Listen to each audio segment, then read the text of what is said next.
अस्सलाम वालेकुम ख़वातीन और हज़रात and welcome back to a brand new episode of Samaa money with Ghazal नाज़रीन। Pakistan has finally hopped on the crypto bus. देर आए दुरुस्त आए लेकिन फाइनली आ गए हैं। नेशनल बिटकॉइन रिजर्व का ऐलान हो गया है, क्रिप्टो काउंसिल बना दी है, कौमी बिटकॉइन वॉलेट भी आ रहा है और तो और जी 2000 मेगावाट बिजली दे दी है क्रिप्टो माइन करने के लिए। इतना कुछ हो रहा है, मैंने कहा बात तो करनी बनती थी। इसलिए आज हमने इन्वाइट किया है मिस कमल चीमा को, the CEO of my impact meter, tech expert हैं, एंटरप्रेन्योर हैं। तो आए इनसे बात करते हैं। अस्सलाम वालेकुम कमल, कैसी हैं आप? वालेकुम अस्सलाम, बिल्कुल ठीक ठाक। कमल, बहुत कुछ हो रहा है, मुझे यकीन नहीं आ रहा कि फाइनली पाकिस्तान इतने, चलो थोड़ा लेट हो गए हम, लेकिन फाइनली कर रहे हैं ये सब। लेकिन अभी भी अलमिया ये है कि हमारी आधी से ज्यादा आवाम को, the layman don't even know what actually crypto is. Crypto सुनकर उनके दिमाग में बस बिटकॉइन ही आता है और कुछ उनको पता है नहीं एज सच। तो प्लीज सबसे पहले तो ब्रीफली डिस्क्राइब करें what exactly is crypto and other blockchain stuff. देखिए, क्रिप्टो जो है बिल्कुल जैसे मनी है, उसी तरह मनी से एक एक्सचेंज ऑफ वैल्यू होता है, क्रिप्टो भी एक्सचेंज ऑफ वैल्यू है। मगर जहाँ पे मनी जो है उसके पीछे कोई फिजिकल चीज होती है जिसमें आपका पेपर मनी है, या फिर इवन डिजिटली भी आप आजकल तो मनी या क्रेडिट कार्ड के थ्रू कर रहे होते हैं। क्रिप्टो जो है वो उसी तरह एक एक्सचेंज ऑफ वैल्यू है। डिफरेंस सिर्फ ये है कि मनी जो है वो किसी सेंट्रल बैंक कोई कंट्रोल कर रहा होता है या कोई गवर्नमेंट उसके पीछे होती है, वहां से आ रहा होता है। क्रिप्टो जो है वो एक तो क्रिप्टो कॉइन या क्रिप्टो मनी कोई भी लॉन्च कर सकता है, और दूसरा ये कि क्रिप्टो के पीछे जो टेक्नोलॉजी है ब्लॉकचेन, वो इंश्योर करती है कि आपका जो भी मनी लॉन्च कर रहा है ना तो वो फ्रॉड कर सकता है या ना ही कोई और तीसरा कर सकता है। विच मीन्स कि क्रिप्टो में आपको किसी थर्ड पार्टी वैलिडेशन की जरूरत नहीं होती। ठीक है, अगर मैं आपको बहुत ही लेमैन टर्म्स में बताऊं गजाल, तो ये ऐसे है कि जैसे देखें, आपके पास पैसा है, मेरे पास पैसा नहीं है। आपने पैसा अपना कहीं पे देना है या किसी को देना है, बोरो कराना है, ताकि आपको उस पर कोई फीस मिल सके, जो इंटरेस्ट जिसे कहते हैं। ठीक है, मैंने जो है वो पैसा कहीं से लेना है ताकि मैं अपनी जरूरियात पूरी कर सकूं या उस पर कोई बिजनेस कर सकूं। तो अब मैं आपको जानती नहीं हूँ, आप मुझे नहीं जानते, तो हमें एक थर्ड पार्टी की जरूरत पड़ती है जिसको हम दोनों ट्रस्ट करते हैं, जो कि बैंक है। ठीक है, आप अपना पैसा बैंक में रख देते हैं, मैं जो है वो बैंक से बोरो कर लेती हूँ। बैंक मुझे एक फी चार्ज करता है, इंटरेस्ट फी जिसे हम कहते हैं। बैंक आपको उसमें से कुछ परसेंट आपको दे देता है, जो आपने तो पैसा रखा और आप बैंक उस पर कमा रहे हैं, कुछ परसेंट आपको दे देगा इंटरेस्ट। तो इस तरह जो है वो हम एक थर्ड पार्टी को यूज करते हैं। खैर ये काफी ओवर सिंप्लीफाइड है, बैंक के और भी प्रोडक्ट्स होते हैं, मगर ये एक this is the primary reason. लेकिन पीछे कोई सेंट्रल गवर्निंग बॉडी नहीं है। हाँ, कि पीछे कोई। अच्छा, अब इसमें क्यों हमें जरूरत पड़ी बैंक की? क्योंकि हमारे दरमियान में ट्रस्ट नहीं था। जो क्रिप्टो है उसमें ट्रस्ट का फुकदान नहीं है। अच्छा जी। इसलिए क्योंकि वो एक ऐसी टेक्नोलॉजी पे बेस्ड है, ब्लॉकचेन टेक्नोलॉजी, जो कि डिस्ट्रीब्यूटेड है, और उसका जो लेजर है वो मिलियंस ऑफ कंप्यूटर्स में होता है ऑल ओवर। स्पेशली जो बिटकॉइन है उसका जो लेजर है वो मिलियंस ऑफ कंप्यूटर्स में है ऑल ओवर द वर्ल्ड। ठीक है, और लेजर एग्जैक्टली क्या होता है? लेजर होता है ना बैंक का, जिसमें जो ट्रांजैक्शंस होते हैं, सारा कुछ, सारे ट्रांजैक्शंस एक जगह पे रिकॉर्डेड होते हैं, जो कि बैंक के पास भी होता है, जिसे हम लेजर कहते हैं। ठीक है, हर बैंक ने अपना अपना एक लेजर मेंटेन किया होता है, जो पता होता है किसने पैसे किसने दिए हैं हमें, किसको हमने दिए हैं, एक्सेट्रा, सारी ट्रांजैक्शंस, सारा ट्रांजैक्शंस। ठीक है, तो इसी तरह के जितने भी एक्सचेंजेस हैं क्रिप्टो के, स्पेशली बिटकॉइन जो हम बात करें, वो उसका जो पूरा लेजर है उसकी मिलियंस ऑफ कॉपीज हैं ऑल ओवर द वर्ल्ड, और वो डिस्ट्रीब्यूटेड पड़ा हुआ है बहुत सारे लोगों के पास। ठीक है, और उसमें जब कोई नया ब्लॉक आता है तो ब्लॉकचेन जो है वो ऐसी टेक्नोलॉजी है कि उसमें ब्लॉक्स होते हैं जो बहुत सारी ट्रांजैक्शंस रिकॉर्डेड होती हैं। ठीक है, फिर एक हैश बनता है, फिर अगला ब्लॉक आ जाता है, फिर तो अब एक भी ब्लॉक में रद्दोबदल नहीं हो सकता, क्योंकि आप ऐसा तो नहीं कर सकते कि आप मिलियंस ऑफ ब्लॉक्स में एक ही दफा रद्दोबदल कर दें। अविल तो ये क्रैक ही नहीं हो सकता, क्योंकि हैश पीछे पूरा इंक्रिप्टेड है और उसके पीछे काफी टेक है, जिस बोरिंग टेक में हम नहीं जाते। मगर इसको कोई एक बंदा हैक नहीं कर सकता, क्योंकि इसकी मिलियंस ऑफ कॉपीज हैं ऑल ओवर द वर्ल्ड, जिसकी वजह से इनहेरेंट ट्रस्ट बिल्ट इन है, इसकी वजह से, जिसकी वजह से कोई भी बंदा किसी दूसरे बंदे से आराम से एक्सचेंज ऑफ वैल्यू कर सकता है, और कोई फ्रॉड नहीं कर, जिसने बनाया है वो भी फ्रॉड नहीं कर सकता। लेकिन फिर भी इतने ज्यादा स्कैम्स कैसे हो जाते हैं? फिर स्कैम्स जो है वो उन कॉइन्स पे होते हैं जो कि लोग, देखें अब जैसे मैं आपको एक बड़ी अच्छी स्टोरी सुनाती हूँ। एक खातून है who was known as the Bitcoin, not Bitcoin, the crypto queen of the world. ठीक है, ये एक स्पेनिश खातून थी इनका नाम मेरे जहन से अभी निकल रहा है, मगर ये खैर एक स्पेनिश खातून थी और इन्होंने लॉन्च किया वन कॉइन। ठीक है, वन कॉइन कहा जाता था, पूरी दुनिया में जाती थी और वन कॉइन कहा जाता back in था 2014 जी, बैक इन 2014, और कहा जाता था कि one coin is going to be the biggest coin of the world and it's going to surpass bitcoin, bitcoin से भी बड़ा हो जाएगा, बहुत बड़ा हो जाएगा, एक्सेट्रा एक्सेट्रा। ठीक है, और इसमें बिलियंस ऑफ डॉलर्स की इन्वेस्टमेंट, बिलियंस ऑफ डॉलर्स की इन्वेस्टमेंट हुई है। ठीक है, पूरी दुनिया से। तो बाद में काफी सालों बाद ये खातून गायब हो गई और पता चला कि एक्चुअली वन कॉइन के पीछे कोई ब्लॉकचेन ही नहीं है। ठीक है, वन कॉइन के पीछे एक्चुअली कोई ब्लॉकचेन एग्जिस्ट ही नहीं करती और वन कॉइन एक बहुत बड़ा स्कैम है, जबकि बिलियंस ऑफ डॉलर्स की इन्वेस्टमेंट्स ऑलरेडी हो चुकी हुई थी। तो तब ये पता चला। तो खैर कहने का मकसद ये है कि बिटकॉइन एक ऐसी क्रिप्टो करेंसी है जो कि वेल नोन है, उसके पीछे ब्लॉकचेन है, मिलियंस ऑफ लोगों के उस पे है, मगर बहुत सारे लोग, क्रिप्टो को लॉन्च करना कोई मसला नहीं है दुनिया में। कोई, मैं आज एक कॉइन लॉन्च कर सकती हूँ, आप कॉइन लॉन्च कर सकते हैं, और जब हम कॉइन लॉन्च करते हैं तो हम बहुत ज्यादा कुछ कह सकते हैं कि भाई ये ऐसा है वैसा है, इसकी वैल्यू, और नारे मारने में तो हम वैसे ही बढ़ा गए। नारे मारने में, क्योंकि देखिए इसकी वैल्यू स्पेकुलेटिव होती है। बिल्कुल, ठीक है, स्पेकुलेशन पे बेस्ड होती है। तो इसलिए अब जैसे ये आपको याद होगा कुछ अरसे पहले कोई लॉन्च हुआ था कॉइन और उसमें इलॉन मस्क ने इन्वेस्ट कर दिया, तो बस वो बहुत आते हैं। एग्जैक्टली, वो दुनिया का सबसे बड़ा, बहुत बड़ा कॉइन बन गया उस वक्त, क्योंकि इलॉन मस्क ने उसमें इन्वेस्ट कर दिया। तो ये स्पेकुलेटिव होता है। तो इस तरह के बहुत सारे कॉइन्स आए जिनके पीछे कोई प्रॉपर ब्लॉकचेन नहीं था, जिनके पीछे बिल्कुल स्कैम थे, लोगों ने लेकिन कमल, अगर मैं चाह रहा हूं कि मैं कोई एक क्रिप्टो कॉइन खरीदूं, ठीक है, अब मैं किस तरह, मुझे पता चलेगा कि वो कॉइन क्रेडिबल है, उसके पीछे ब्लॉकचेन है, वो मैं किस तरह वेरीफाई कर सकता हूँ? देखिए दुनिया में बड़े बड़े एक्सचेंजेस हैं, बाइनेंस फॉर एग्जांपल एक बहुत बड़ा एक्सचेंज है, कॉइन बेस एक बहुत बड़ा एक्सचेंज है। नॉर्मली ये जो बड़े एक्सचेंजेस हैं, आपको उन्हीं कॉइन्स में काम करना चाहिए, वो उनमें इन्वेस्ट करना चाहिए जो कि इन बड़े एक्सचेंजेस पे एग्जिस्ट करते हैं, क्योंकि ये बड़े एक्सचेंजेस जो हैं ये वेरीफाई करते हैं कि ये कॉइन ठीक है, लेजिटिमेट है, इसके पीछे कोई सही पार्टी है, इसके पीछे प्रॉपर ब्लॉकचेन है। देखिए अगर तो प्रॉपर ब्लॉकचेन है ना, तो उस पर कोई स्कैम नहीं कर सकता, क्योंकि ब्लॉकचेन जो बनाने वाला है वो भी नहीं कर सकता, क्योंकि और फिर ये कि वो ब्लॉकचेन कितनी डिस्ट्रीब्यूटेड है, कितनी ज्यादा फैली हुई है, क्योंकि जितनी ज्यादा वो फैली हुई होगी, जितने ज्यादा लोगों ने उसकी जो माइनिंग कर रहे होंगे या ब्लॉकचेन को मेंटेन कर रहे होंगे, उस लेजर को मेंटेन कर रहे होंगे, उतना ही ज्यादा मुश्किल हो जाएगा उस ब्लॉकचेन को हैक करना या उसमें कोई भी रद्द-बदल करना। अच्छा कमल, यहाँ पे आधे लोगों को अभी क्रिप्टो का पता ही नहीं है, and there is a very less fraction of women who are into this stuff, और उसमें आप एक ऐसी पायनियर हैं जिन्होंने एक्चुअली एक ऐसा चैरिटी प्लेटफॉर्म बना दिया जो कि ब्लॉकचेन पर काम करे। थोड़ा सा उसके बारे में बताएं।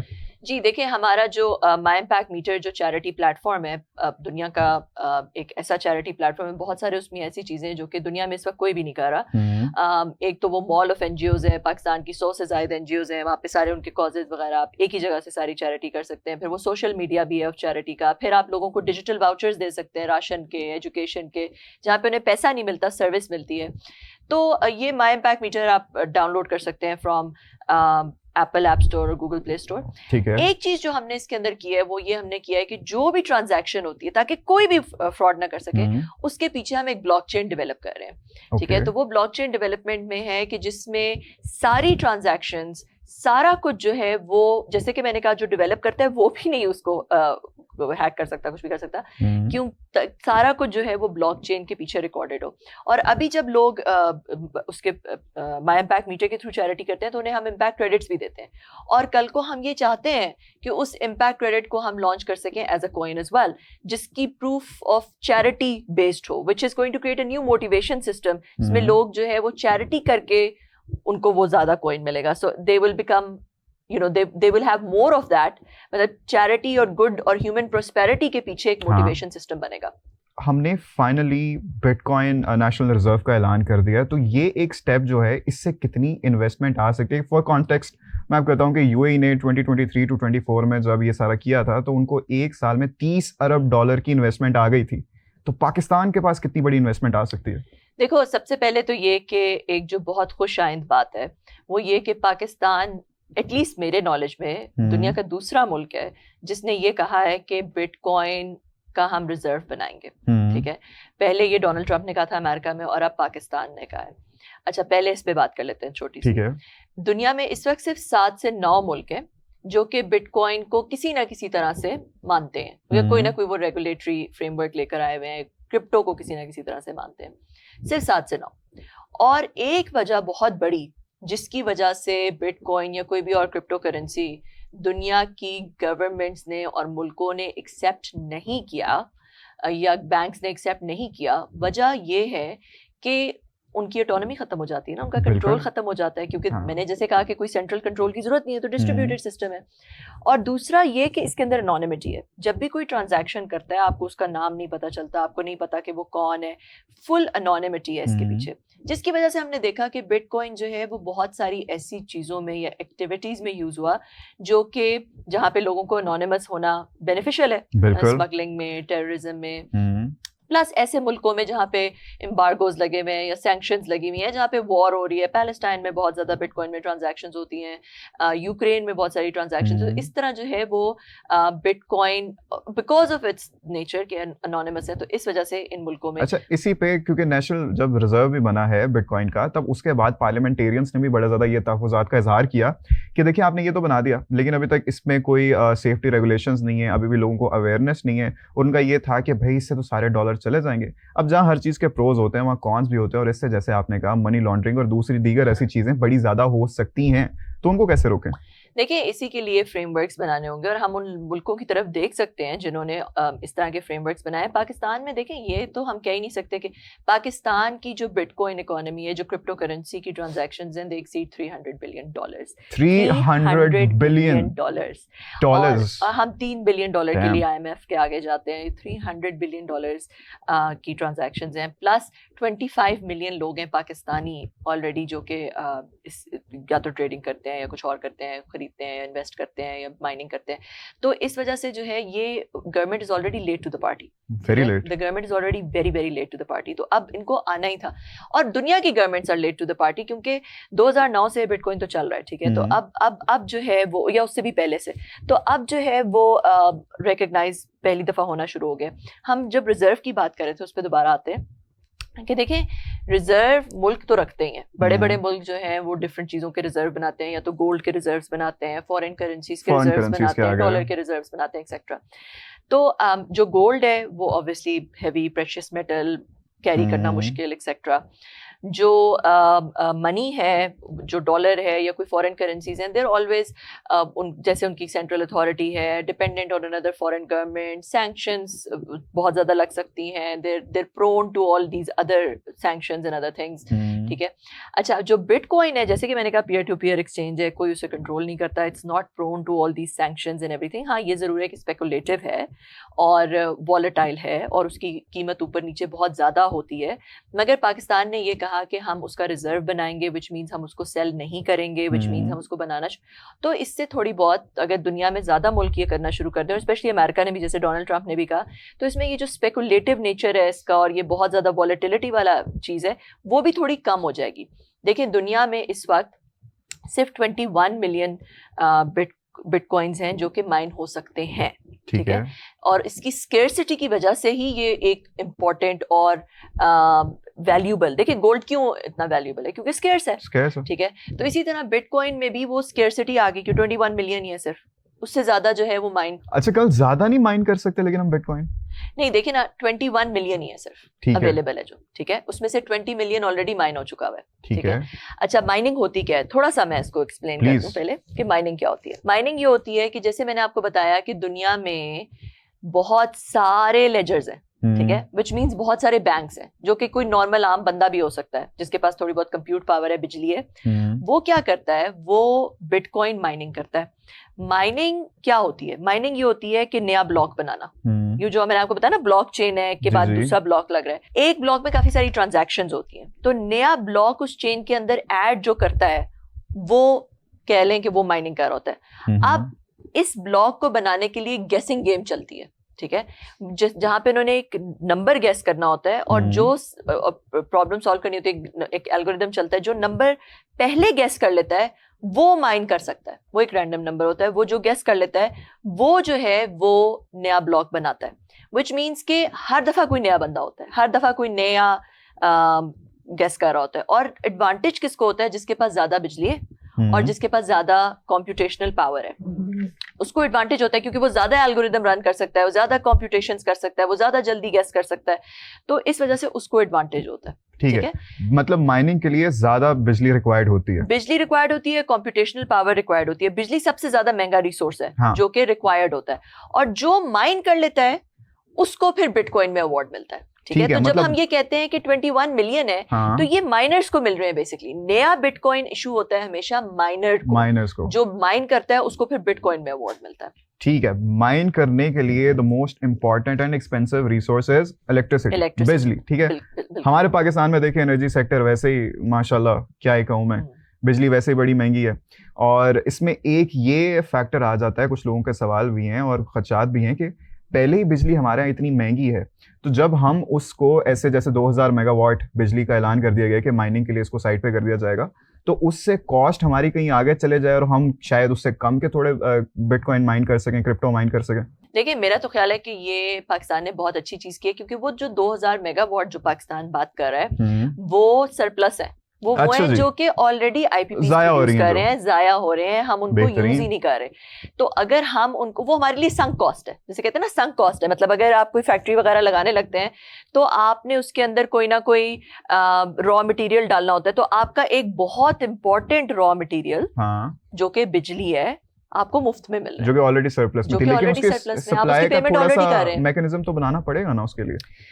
हाँ, वो अब देखना पड़ेगा कि क्या उसका फ्रेमवर्क होता है, क्या होता है, बट वो आपका ऑलमोस्ट फ्री ऑफ कॉस्ट है, क्योंकि वो आप उसके लिए ऑलरेडी पे कर रहे हैं, और आपने वो आप बिटकॉइन माइनिंग करें ना करें, आपको फिर भी उसके लिए तो पेमेंट करनी है, तो वो आपकी संक कॉस्ट है। तो इस वजह से वो आपको जब आप बिटकॉइन माइनिंग की बात करते हैं, आपके लिए फ्री रिसोर्स है। तो ये बहुत अच्छी चीज है कि अगर पाकिस्तान, और देखिए 2000 मेगावाट काफी बिजली होती है, बहुत ज्यादा होती है, और अगर आप जो है, अब ये नहीं मुझे पता, अभी तक फ्रेमवर्क नहीं आया, तो ये नहीं मुझे पता कि क्या ये दिया जाएगा इंडिविजुअल्स भी जो माइन करना चाहते हैं, जिनके पास कंप्यूटेशनल रिसोर्सेज हैं, क्या उनको भी दिया जाएगा, या सिर्फ बड़े डेटा सेंटर्स को ये बिजली दी जाएगी, या कोई माइनर्स का पूल बनाया जाएगा, और ये 2000 मेगावाट जो है ये एक अम्ब्रेला, एक माइनर्स पूल, क्योंकि माइनर पूल का भी एक कॉन्सेप्ट होता है जिसमें एक बड़ा पूल बन जाता है, और फिर जो जिस तरह से वो बिटकॉइन जीत रहे होते हैं उस तरह से वो डिवाइड करते हैं उतने परसेंट में, जितना जो कंट्रीब्यूट कर रहा होता है, जितनी बिजली और कंप्यूटेशनल पावर एक्सेट्रा एक्सेट्रा। तो अब ये जो है ये अभी पता नहीं है कि पाकिस्तान जो है वो इसको कैसे डिस्ट्रीब्यूट करेगा या कैसे वो ये करेगा, मगर मेरा ख्याल है जब ये इन्वेस्टमेंट की बात करते हैं तो ये भी इन्वेस्टमेंट से ये भी मुराद हो सकती है कि जो आके डेटा सेंटर्स लगा रहे हैं, जो कंप्यूटेशनल रिसोर्सेज में इन्वेस्ट कर रहे हैं इसके। और दूसरा ये ऑब्वियसली कि जब हम ये क्रिप्टो में आ रहे हैं तो हम इस टेक्नोलॉजी को ब्लॉकचेन टेक्नोलॉजी के थ्रू हम बहुत सारे और शोबों में इन्वेस्टमेंट लेकर आ सकते हैं, क्योंकि ब्लॉकचेन, जैसे मैंने कहा, माई इम्पैक्ट मीटर के पीछे सारी ट्रांजैक्शन हम ब्लॉकचेन बेस्ड कर रहे हैं, इसी तरह जो है वो बहुत सारे और, आप अपना पूरा इलेक्शन जो है अगर ब्लॉकचेन बेस्ड कर दें तो इलेक्शन में धांधली हो ही नहीं सकती। ठीक है, सारी जो वोट्स हैं वो ब्लॉकचेन बेस्ड हो जाएंगे। इसी तरह अगर आप अपना जो रिजल्ट्स हैं, जो बच्चे एग्जाम देते हैं उनके जितने भी जो है वो ब्लॉकचेन बेस्ड कर दें तो वो उसको कोई नहीं रद्दोबदल नहीं हो सकते, वो चेंज नहीं हो सकते एक्सेट्रा। इसी तरह बहुत सारे, फिर ये जो NFTs का भी कॉन्सेप्ट आ जाता है कि कोई जो वैल्यूबल है उसको आप, उसकी जो ओनरशिप है उसको ब्लॉकचेन बेस्ड कर दें तो वो ओनरशिप फिर चेंज नहीं हो सकती। तो इस तरह हम लैंड रिकॉर्ड ब्लॉकचेन बेस्ड कर सकते हैं। तो इस तरह बहुत सारी और इन्वेस्टमेंट्स जो आपने यूएई में भी पहले जिक्र किया था, यूएई में क्रिप्टो में भी इन्वेस्टमेंट हुई है, लोगों ने अपने भी कॉइन्स लॉन्च किए हैं और उनकी मार्केटिंग की है। लोगों ने बहुत सारी और चीजों के पीछे भी ब्लॉकचेन बेस्ड उनको किया है। NFTs की भी बड़ी हाइप चल रही थी, NFTs की भी बहुत हाइप चल रही थी जहाँ पे वैल्यूएबल्स। तो ये जो है बहुत सारे, it opens a lot of different areas for investment and for growth और इनोवेशन। अच्छा कंवल, बिजली तो बहुत जरूरी है, द मोस्ट वाइटल रिसोर्स, लेकिन इसके साथ ही साथ आपको एक अच्छा इंटरनेट कनेक्शन भी चाहिए, ऑफ कोर्स। और आपको पता है पहले हमारे मुल्क में इंटरनेट की जो सूरत हाल है, तो उसको बेहतर करने के लिए गवर्नमेंट को क्या क्या स्टेप्स लेने पड़ेंगे? देखिए, अभी तो यही नहीं पता कि जो फ्रेमवर्क आएगा उसमें क्या इंडिविजुअल्स जो कि घर बैठे हुए हैं या जिनके जो छोटे डेटा सेंटर्स हैं, क्या वो भी इस माइनिंग में शिरकत कर सकेंगे या नहीं, अभी तो यही नहीं पता। जो बड़े डेटा सेंटर्स हैं उनमें तो ऑब्वियसली बिजली की किल्लत या इंटरनेट की किल्लत होनी नहीं चाहिए, क्योंकि जो बड़े डेटा सेंटर्स पाकिस्तान में लगेंगे वो सिर्फ माइनिंग नहीं, वो बहुत सारे और कस्टमर्स को भी hopefully global customers but definitely local customers को सर्विसेज दे रहे होंगे, उनकी वहाँ पे एप्लीकेशंस होस्टेड होंगी, उनके सॉफ्टवेयर्स वहाँ पे होस्टेड होंगे, तो वहाँ पे इंटरनेट बंद हो जाना तो एक बहुत बड़ा इवेंट होता है। हमने देखा है कि दुनिया के डेटा सेंटर्स में या दुनिया के बड़े क्लाउड्स में AWS है या जो अजोर है और ये वो, इनमें अगर एक दफ़ा भी थोड़े देर के लिए भी बिजली चली जाए या इंटरनेट चला जाए या इस तरह के कोई इश्यूज हो तो इट बिकम्स ग्लोबल न्यूज़। तो इस वजह से अगर पाकिस्तान ने इस दुनिया में अपना एक नाम बनाना है in tech as a serious tech player, तो internet is like the basic, the most basic, it's not a good to have, it's the most basic building block. और अगर हम ये इंटरनेट के मसले सॉल्व नहीं करेंगे तो हमें कोई सीरियस नहीं लेगा और हमारी क्रेडिबिलिटी काफी बुरी तरह से हर्ट होगी। है कमल, अभी तो मोस्ट बेसिक स्टफ वैसे ही हमें काफी ज्यादा सेक्टर्स में लैग करते हैं हम। खैर एनीवे, आपने कहा कि इस एक चीज से, बल्कि उसको भी छोड़ें, पहले मुझे बताएं, मैं खुद अगर घर पे बैठा हूँ, मैंने देखा है बड़ी ज़्यादा, मैंने वीडियोस देखी हैं कि लोग डिवाइसेस लेके आते हैं और वो कहते हैं कि आप ये घर में बैठे खुद भी क्रिप्टो ऐसे माइन कर सकते हो। मैं कर सकता हूँ माइन? देखिए, एक वक्त होता था कि आप आसानी से कर सकते थे, एक वक्त होता था। अब जो है इसके पीछे ना बड़ा, जिसने इसको डिज़ाइन किया एक जापानीज़ है, उसने जिसने ब्लॉकचेन को और ये स्पेशली बिटकॉइन को डिज़ाइन किया है, उसने इसको डिज़ाइन इस तरह से किया है कि जितने ज़्यादा माइनर्स ऐड हो जाते हैं और जितनी ज़्यादा कंप्यूट पावर ऐड हो जाती है उतना ज़्यादा मुश्किल हो जाता है वो एल्गो, उतना ज़्यादा मुश्किल हो जाता है उसको गेस करना। तो हमने देखा कि ओवर द पीरियड पहले जो है वो बिल्कुल नॉर्मल कंप्यूटेशनल पावर से ये हो जाता था, फिर लोग उसमें ऐड करते रहे, बेहतर करने के लिए लोग GPUs की तरफ चले गए, फिर GPUs ऐड करते गए, फिर वो भी इनफ नहीं था, फिर लोग ASICs की तरफ आ गए जो कि एक बहुत हाई पावर प्रोवाइड करता है फॉर दिस, और अब लोग उससे भी ज़्यादा वो NVIDIA की जो AI की जो चिप्स हैं उनको भी यूज करते हैं। तो इस वजह से अब बहुत मुश्किल हो गया, जो घर पे एक आम बच्चा है या आम जिसके पास थोड़ी कंप्यूटेशनल पावर है, उसके लिए, जो पाकिस्तान में मैंने आपको कहा कि जो लोग कर रहे हैं वो ज्यादा ट्रांजैक्शंस के थ्रू के खरीदते हैं, बेचते हैं और उस तरह पैसे कमाते हैं, ट्रेडिंग चल रहे हैं। मगर जो माइनर्स हैं वो बहुत मुश्किल हो गया अब, क्योंकि उसके लिए आपको बहुत हाई पावर, हाई फायदा है compare to trading. I think mining बहुत मुश्किल हो गई है किसी आम बंदे के लिए माइनिंग, क्योंकि आम बंदे के पास ना तो उस लेवल की कंप्यूटेशनल पावर अवेलेबल है, ना उस लेवल की जो बिजली है वो घरों में उस तरह से अवेलेबल है।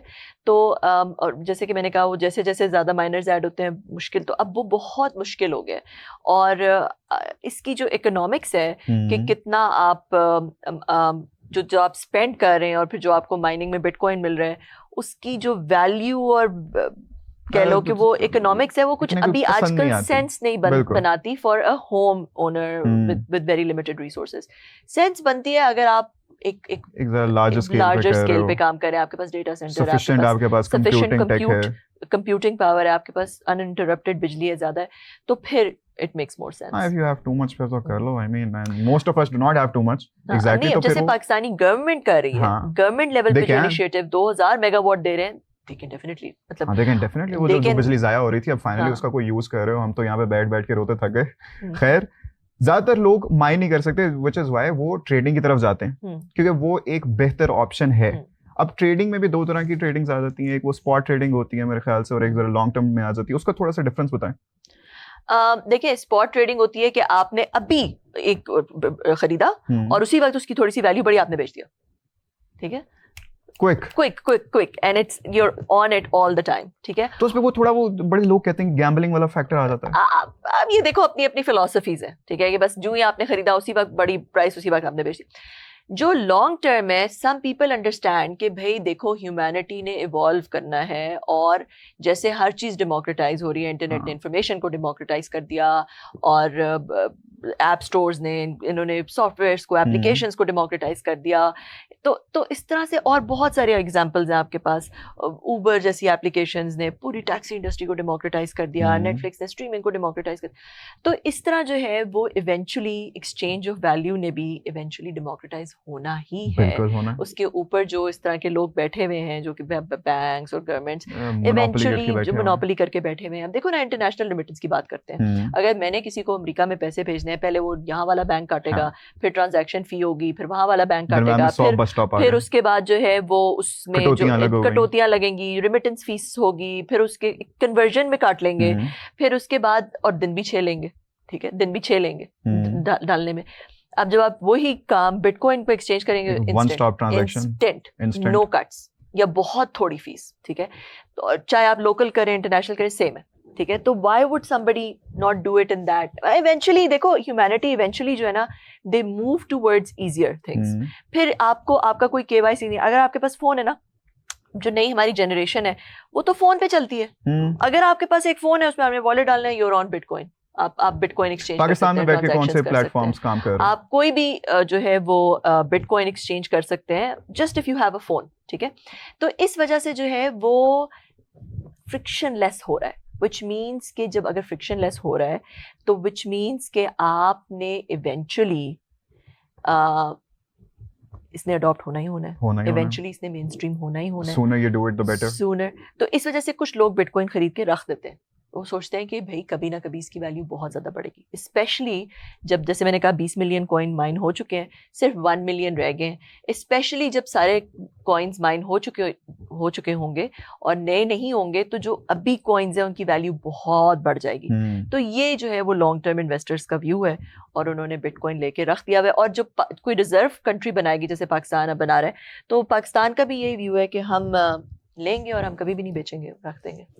मुझे एक याद है कि मुझे एक दफ़ा मैं गेमिंग कर रहा था, बड़े साल हो गए इस बात को, मैं गेमिंग कर रहा था, मुझे दोस्त की कॉल आई, गजाल मैंने ना ये वाला एक कॉइन है, मैं और मेरे दोस्त इन्वेस्ट कर रहे हैं इसमें, ये 0.00000 समथिंग डॉलर का है, ये ना कुछ जितने भी पैसे हैं 500, 1000, 10,000 जितने भी हैं लगा दे, इसमें प्रॉफिट ही प्रॉफिट होगा, देर से आएगा लेकिन होगा। मैं कहा यार क्या मतलब, क्या मैं किधर से क्यों, क्या जाओ, मेरे पास 500 नहीं है। मैंने कह के उनको गोली करा दी। फिर 1 महीना गुजरा और वो 0.0000 से 0.0 समथिंग पे आ गया और फिर आई वाज लाइक उफ। तो ऐसा बंदा सीखने के लिए या लर्न करने, कोई ऐसा कोर्स वगैरह लेने के लिए कोई ऐसे हैं? और अगर किसी के पास नॉलेज है तो ट्रेडिंग प्लेटफॉर्म्स पाकिस्तान में कौन से काम कर रहे हैं? पाकिस्तान में जो है देखो, जो दुनिया के बड़े ट्रेडिंग प्लेटफॉर्म्स हैं, बाइनेंस, कॉइनबेस, जो एक्सचेंजेस हैं, ये तो हैं ही, पाकिस्तान में भी एग्जिस्ट करते हैं। पाकिस्तान में और भी हैं जो एग्जिस्ट करते हैं, जिनका मुझे इतना इल्म नहीं है, मगर बिटकॉइन तो एक है। फिर दूसरा जो है, हमने देखा कि जिन लोगों ने इथीरियम में इन्वेस्ट किया, जो कि एक और कॉइन है जो कि बहुत, और उसमें बिटकॉइन से भी वो टेक्नोलॉजिकली ज़्यादा एडवांस्ड है, क्योंकि उसमें एक कॉन्सेप्ट है स्मार्ट कॉन्ट्रैक्ट्स। स्मार्ट कॉन्ट्रैक्ट भी उसके अंदर एक नया उन्होंने इंट्रोड्यूस किया कॉन्सेप्ट। स्मार्ट कॉन्ट्रैक्ट थोड़ा सा आपको एक्सप्लेन कर देती हूँ क्या होता है। कि स्मार्ट कॉन्ट्रैक्ट ये चीज़ है कि आपने कहा कि मैंने आपसे कहा मैं एक बिजनेस करने लगी हूँ, मुझे ना $1 मिलियन चाहिए। आपने कहा मैं तुम्हें 1 लाख वर्थ दे देता हूँ इथीरियम, मगर अगर तुम्हारा अभी जून है ना अभी, अगर तुम्हारा जो है वो अक्टूबर तक 1 मिलियन हो गया तो ये 1 लाख तुम ले लेना। अगर अक्टूबर तक 1 मिलियन इकट्ठा ना हुआ तो ये वापस मेरे पास आ जाएगा। इसका मतलब है you weren't successful in attracting enough investors. अच्छा, ये एक स्मार्ट कॉन्ट्रैक्ट है, ये हमने स्मार्ट कॉन्ट्रैक्ट कर लिया। अब अगर वो मेरा 1 मिलियन होगा तो ऑटोमेटिकली वो पैसा मेरे पास आ जाएगा आपका, और अगर 1 मिलियन नहीं होगा ऑटोमेटिकली आपके पास चला जाएगा।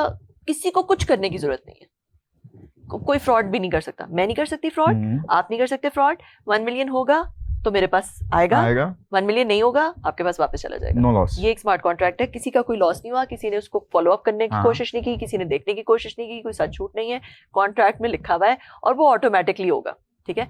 तो ये इथीरियम एक नई आई क्रिप्टो जिसने ये भी शुरू कर दिया, तो उसमें भी लोगों ने बहुत इन्वेस्टमेंट शुरू कर दी। तो हाँ, ये जो है जैसे मैंने कहा, अब ये देखें, इस तरह की चीज़ आप पेपर मनी के साथ नहीं कर सकते, इवन डिजिटल करेंसी के साथ भी नहीं कर सकते। ये जो मैंने आपको स्मार्ट कॉन्ट्रैक्ट वाली चीज़ बताई है, ये एक नया लेवल ऑफ कन्वीनियंस, एक नया लेवल ऑफ फ्रिक्शनलेस, एक नया लेवल ऑफ ट्रस्ट लेकर आ रहा है जो कि एग्जिस्ट ही नहीं करता था पहले। तो इसलिए ह्यूमैनिटी ने इसकी तरफ तो मूव होना ही होना है। तो सोना यू डू इट बेटर। आप गजाल ना बने कि जिसने शायद काश उस टाइम अपने दोस्तों की सुन ली होती तो फिर मैं पता नहीं हूँ, मैं गेस्ट होता अभी। You never know. अच्छा कमर, तो अगर अब कोई इन्वेस्ट करना चाह रहा है तो ऑब्वियसली हम कोई ठोस तो नहीं कह सकते कि यही वाला कॉइन लो, लेकिन फिर भी if you had to refer someone कि ये वाला मार्केट एनालिसिस पे अपने बेस्ड कि ये वाले कॉइन्स हो सकते हैं, जैसे कि अभी भी कुछ लोगों का ये है कि क्या बिटकॉइन में अभी इन्वेस्ट करना चाहिए, हो सकता है वो दोबारा अपने ऑल टाइम हिट को टच करे? बिल्कुल, देखिए अगर लोग कह रहे हैं और बड़े बड़े मुल्क कह रहे हैं कि वो उसमें रिजर्व बनाने लगे हैं, आ जाएगा वो, जाएगा। तो मेरा तो ख्याल है कि बढ़ेगा। लॉन्ग टर्म इन्वेस्टर्स के लिए आई थिंक वो कुछ तो सुनने में आता है कि $3 लाख तक चला जाएगा। लॉन्ग टर्म इन्वेस्टर्स के लिए I would say it's a good investment. और उसके अलावा जो जैसे ये वक्तन फवक्तन वो मीम कॉइन्स आते जाते हैं, उनमें यार बहुत इसमें, मैंने कहा ना, बहुत इसमें स्कैम भी है, ठीक है, बहुत इसमें लोग अपने कोई भी बैठा कॉइन लॉन्च कर सकता है, तो ये देखना कि कॉइन वो लेजिट है कि नहीं है। अगर एक अच्छे प्लेटफॉर्म पे जैसे बाइनेंस पे, हाँ तो बिल्कुल उस पे किया, उस पे आप अपनी रिसर्च करके उस पे आप इन्वेस्ट कर सकते हो, क्योंकि नॉर्मली कॉइन्स की वैल्यू बढ़ती ही। अब देखिए NFTs का कितना पागल हो गया। Do you deal in crypto, do you trade? I do. तो कोई बताएं उनको। मैंने तो अभी आपको बताया ना, मैं तो लॉन्ग टर्म ट्रेडर हूँ। लॉन्ग टर्म ट्रेडर हैं आप, तो कितनी कमाल, कोई कैमरास ऑन नहीं है, कितनी इन्वेस्टमेंट की आपने? उसको रहने दें। मैं आई ट्राइड कभी, लेकिन कोई ऐसा नहीं हुआ कि उसमें आपने कोई इन्वेस्टमेंट की हो एंड इट टर्न्ड आउट बहुत ही कोई बड़ी लॉस की स्टोरी निकल आई हो? देखो, लॉन्ग टर्म इन्वेस्टर्स के लिए ऊपर नीचे जाता रहता है, ठीक है, कॉइन तो ऊपर नीचे जाता रहता है, मगर लॉन्ग टर्म इन्वेस्टर्स वो हैं जो फिलोसॉफिकली ये बिलीव करते हैं कि दुनिया ने इस तरफ जाना ही जाना है। चलें, जो आपने लॉन्ग टर्म इन्वेस्टमेंट की हुई है जिन कॉइन्स में, वही बता दें शायद वो मैं कोशिश कर रहा हूँ बाकी इन पे। नहीं, मैंने कहा ना, जैसे जो सेफ है बिटकॉइन और इथेरियम है। बिटकॉइन और इथेरियम, चले सजेशन दे दी उन्होंने, bitcoin Ethereum is a safe choice. अगर आप लॉन्ग टर्म इन्वेस्ट करना चाह रहे हैं तो प्लीज गो फॉर इट। अच्छा, अब कुछ चीजें रह गई। अब जैसे आपने कहा था कि ये बिटकॉइन नेशनल रिजर्व से बड़े ज्यादा और दरवाजे और खुल जाएंगे। अब इसी चीज को लेकर हमारे जो, अगर अभी भी आप जाके लिखे ना bitcoin national reserve Pakistan YouTube पर सर्च करें, तो उधर ज्यादातर इंडियन मीडिया आउटलेट्स की आपको वीडियोस नजर आएंगी। Is that a threat to risk to India, ये है वो है, तो उधर बड़ा शोर मचा हुआ है। After the recent Pakistan India conflict, पहले ही मोदी की जो थी इमेज वो थोड़ी सी डैमेज हो गई, थोड़ी सी अच्छी खासी हो गई। फिर उसके बाद अब लोग कह रहे हैं कि भाई पाकिस्तान तो डिजिटल स्टेबिलिटी की तरफ ही जा रहा है, आप कितनी नाक कटवाओगे आप। तो वाकई इतना बड़ा मूव है, और किस तरह हम इस पूरे रीजन की जियोपॉलिटिक्स को चेंज कर सकते हैं, मैंने अफेक्ट कर जैसे कि सकते हैं। पहले कहा अजाल, ये बहुत बड़ा मूव इसलिए है क्योंकि हम देखो, it gives you a certain level of resistance, a certain level of immunity from sanctions, ठीक है। हमें बहुत ज़्यादा जो, इसीलिए IMF को पसंद नहीं है, IMF को बिटकॉइन पसंद नहीं है, और ये वाली चीज़ पसंद, और वो इसीलिए क्योंकि हम, और हमारे जो हमारी डिपेंडेंस है, या जो हम कह लो कि हमने इतने थोड़े पैसों के लिए हमें जाना पड़ता है और कर्जा लेना पड़ता है, और जो भी, और फिर हमें हमारी जो पॉलिसी है वो बहुत ज़्यादा डिक्टेट होती है, बिकॉज ऑब्वियसली जो आपको पैसा दे रहा है वो आपकी पॉलिसी भी डिक्टेट करेगा। तो ये हमें सर्टेन लेवल ऑफ इम्यूनिटी दे सकता है फ्रॉम ऑल ऑफ दैट। और इंडिया जैसी अगर मैसिव इकोनॉमी, लोगों को डर लग रहा है, तो फिर तो you have your answer, you have your answer. अच्छा, मुझे बताएं, इनको पाकिस्तान किन सेक्टर्स में क्रिप्टो करेंसी को, ये सारी ब्लॉकचेन को ज्यादा बेहतर तरीके से यूज कर सकता है? ब्लॉकचेन को बहुत सारी चीज, जहाँ पे भी कोई ऐसी ट्रांजैक्शन हो रही है जिसमें रद्दोबदल हो सकता है, जिसमें करप्शन आ सकती है, जिसमें चेंजेस आ सकते हैं, ब्लॉकचेन उन चीज़ों को प्रिवेंट कर सकता है। ब्लॉकचेन जो है वो आपकी ट्रांजैक्शंस को सिक्योर कर सकता है। ब्लॉकचेन जो है वो उसको उसके अंदर स्कैम और करप्शन से उसको शील्ड कर सकता है। जैसे मैंने पहले कहा, इलेक्शंस में वोटिंग सिस्टम ब्लॉकचेन बेस्ड हो सकता है, ठीक है, जिसमें नहीं होगा, लेकिन नहीं होगा, वो नहीं, पाकिस्तान में इस तरह की चीज होना बहुत मुश्किल है। अल्लाह करे किसी वक्त जो है वो ये निर्वाणा स्टेट, हम तो इलेक्ट्रॉनिक भी नहीं, इलेक्ट्रिक भी नहीं कर रहे, तो ब्लॉकचेन बेस्ड तो खैर एक ड्रीम है, अल्लाह करे। बट और फिर आपका मेरे परपोते देख लेंगे, यू नेवर नो। या फिर जो है आपका जो डिग्रीज देते हैं, ठीक है, जो एजुकेशनल सेक्टर है, तो everything can come under it, everything can come under it, everything that is prone to corruption. तो उसी से my last question, कि कौमी बिटकॉइन वॉलेट का ऐलान हुआ है, what exactly does it mean for the layman watching, कि उनको अगर ये कह रहे हैं कि सबके लिए, पूरी आवाम के लिए कौमी बिटकॉइन वॉलेट का ऐलान कर रहे हैं, तो what exactly does it mean for them, उनको क्या सहूलत मिलेगी? बिटकॉइन वॉलेट्स बहुत सारे होते हैं ना, जिसमें आप, जहाँ पे आप अपनी ट्रांजैक्शन जहाँ से एक्सचेंज कर सकते हैं। तो पाकिस्तान अपना एक बिटकॉइन वॉलेट लॉन्च करेगा, जो कि Pakistan, it's going to be just another platform. It's going to be another platform from where the Bitcoin. तो उसमें कोई हम अपना, पाकिस्तान अपना भी कोई कॉइन ऐसे लॉन्च कर सकता है? or for Pakistan to bring some sort of oversight. ठीक है, some sort of oversight on the transactions that are happening. और कोई अपना कॉइन निकाल दें, पाकिस्तान अप। पाकिस्तान का अपना भी कॉइन, देखो कॉइन निकालना तो कोई मुश्किल ही नहीं है। हाँ, कॉइन तो कोई भी निकाल सकता है। पाकिस्तान हम निकाल दें और अपना वो बिटकॉइन से भी ऊपर चला जाए। दिल बहलाने को ये ख्याल अच्छा है Ghalib. Bitcoin has been around for quite a long time. चलें कमल, थैंक यू वेरी मच। आपने आज इतना, मेरी तो खैर काफ़ी मज़ेदार आपसे गुफ्तगू हुई आपने, लेकिन फिर भी बताया नहीं कितनी इन्वेस्टमेंट किया आपने, लेकिन कैमरास बंद होते साथ ही आपने मुझे थोड़ा सा सिखाना है। और ये भी बता दें, अगर वो सीखना चाह रहे हैं, करना चाह रहे हैं, do you teach? Right now not, but we can design a course. अभी AI के courses हम कुछ डिजाइन कर रहे हैं, तो उसमें You भी never कर know. सकते हैं। You never know.